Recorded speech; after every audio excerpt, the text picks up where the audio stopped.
আসসালামু আলাইকুম রহমতুল্লাহি ওয়া বারাকাতুহু। প্রিয় দিনী ভাইয়েরা, আশা করি সকলেই ভালো আছেন। আজকে আপনাদের কাছে একটি ভয়াবহ ভিডিও নিয়ে এসেছি।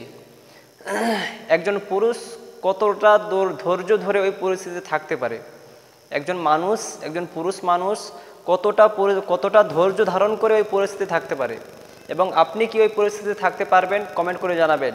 আগে ভিডিওটা দেখুন, না দেরি করে।